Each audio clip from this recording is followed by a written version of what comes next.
All right, so we're back at this thing again. We do have a few new tools to kind of check our accuracy on this cross slide here on this carriage. So, all right, you watched the previous video.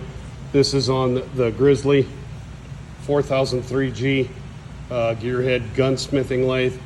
We have had nothing but problems with this cross slide ever since I took it out of the crate last April 30th. So this is just over a year old. We did get a new gib from Grizzly. We got a new top on the cross slide. So we just put this on the face plate or the surface plate, and we are about 1/10 side to side, or I should say end to end, and about a 1/2 of a tenth here and here. So we know that this is pretty damn flat. We already milled this and we honed it, so we know how flat this is. So it's not in this. So if you watch the previous video, like I said, you know that we took off 3 thousandths off of this dovetail, just the dovetail itself, right? Okay, so just to true that up with this side. This side here, we started cutting here. We ended up taking 17 thousandths off of this side of this dovetail, but we still didn't clean up about that much in the middle.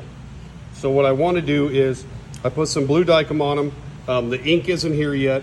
So what I want to do is I want to put the cross slide back on here with the gib that I have in there, in here, get it to where it's right, snug wise, and then run it back and forth a little bit and see what we have.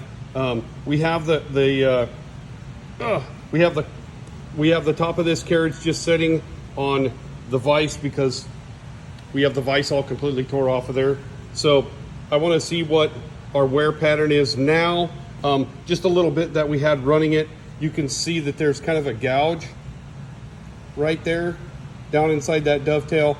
It showed an indicator that maybe there was some rubbing there, as well as on this side when I just took it apart before we put the blue on there, and kind of right there. So I'm wondering maybe if this surface here along with the dovetail maybe is not copacetic, right?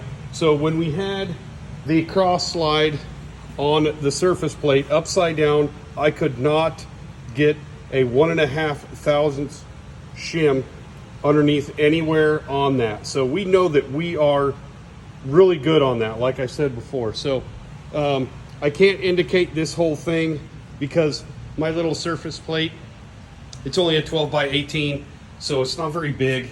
So trying to get that set on there to get it indicated properly might be a challenge.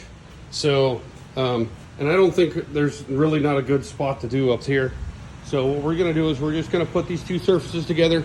Like I said, we have some ink coming and we have some scrapers coming, and if we have to, we'll hand scrape these to get them perfect-ish.